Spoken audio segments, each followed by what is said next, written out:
We'd drink, we'd go roam the streets, look for trouble, come back, pound a few more drinks, go roam the streets, look for trouble, and rinse and repeat until we had to go to sleep somewhere.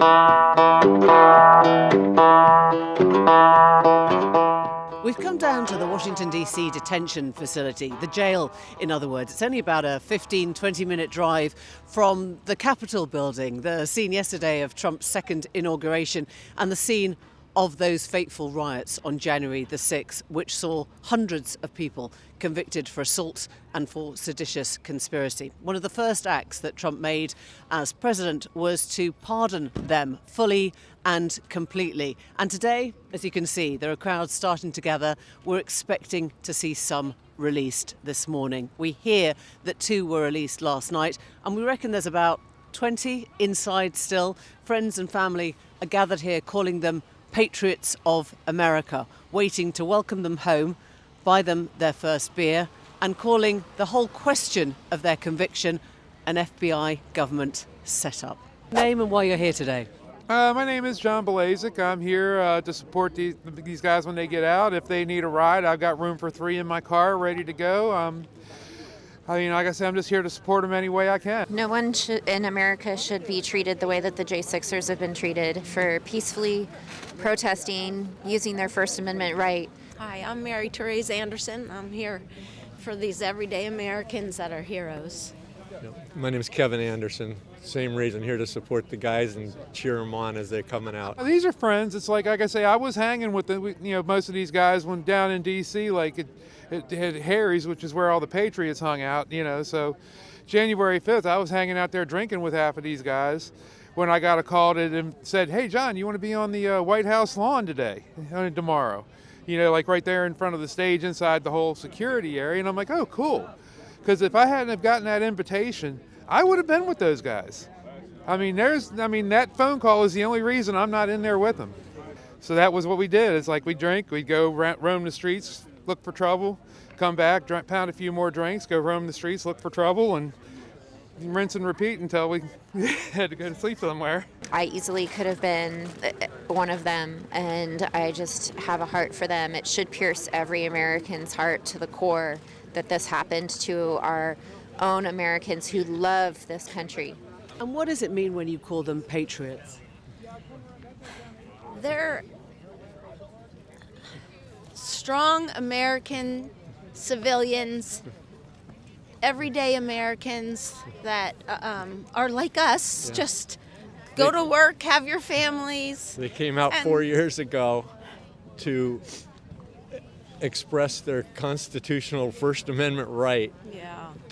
They saw an election that did not look right. It didn't take a rocket scientist to see that when they stopped counting in the middle of the night and you watch the graph of the count go like this, it goes whoop. When they open the counting back up, it's mysteriously changed. You think, maybe we should investigate that. The whole thing with the seditious conspiracy, again, it's like the FBI had plants in the Proud Boys and the Oath Keepers. It's like the one that the FBI plant with the whole basis for the seditious conspiracy charge was an FBI plant who had worked his way into the group, had said, hey, post this on the page. And then people responded to it, and now all of a sudden that became the seditious conspiracy that they were all charged with and sentenced to all these years for. And what did they do? What happened to them? Well, they all they went to their houses and started rounding them up over the ensuing months. The FBI visited me a couple times, tried to get me to give them something that they could incriminate me with, because all you have to do is make one mistake, and they say you lied to the FBI. That's what they did to Michael Flynn. So yeah, the FBI came to my house trying to find an excuse to haul me into, and I just told them. They started asking me questions like, you know where I was. I bet you got my phone tracking log in that folder in your hand right there. It's like, so you know where I was when I was, and I'm not going to tell you anything different. How do you explain the violence that happened in the Capitol that day? I think a lot of it was a setup. I think a lot of it was Antifa. I think a lot of it was our own FBI or CIA agents. I'm sure that all of this will be revealed as more transparency is given to this subject, which I think will happen in this administration. Do you think mistakes were made? A lot on both sides, very much. Well, I don't think there were mistakes made by the police or the Capitol. They intentionally did all that. They escalated. They planted the people who were the lead, the ones who were instigating the crowds to actually attack the building, and they had, and then those people weren't charged at all. It's like, oh my, this guy's like, here, smash that window, go through there, and They were doing what they were told, you think? yeah, and so the FBI, planted these people to work these guys up, because again, you got people that are caught up in the moment. The election was stolen. It's like, it was like the Democrat rapture after the election. It's like 20 million Democrats just magically disappeared, like they never existed the day after the election. I mean, but so people were upset. What do you say about the violence that happened in the Capitol on January the 6th? There was violence. A guy named Michael Byrd was the most violent person that day. He shot and killed Ashley Babbitt. Is he the only one you think was violent? No, he was the most violent, I said.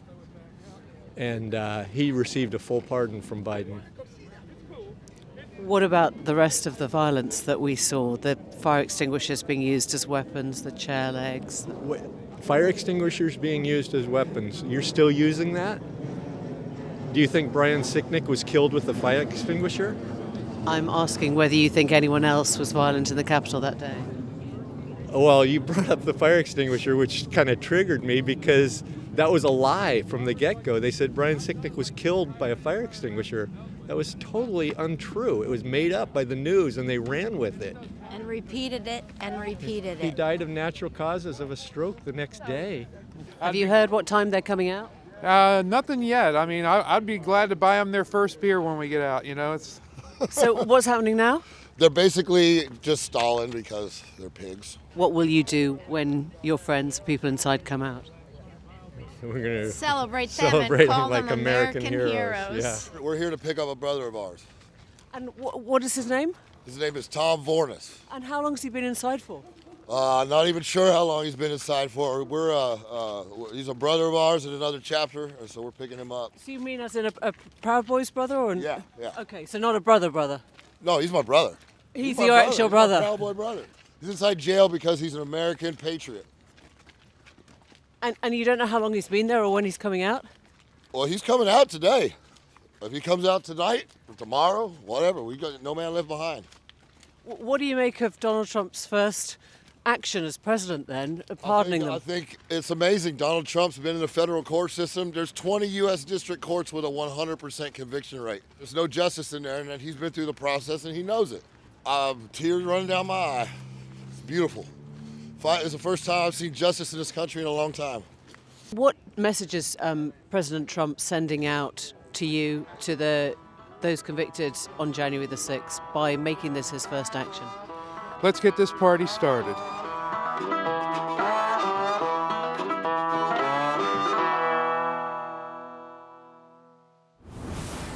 The Newsagents. This is a Global Player original podcast.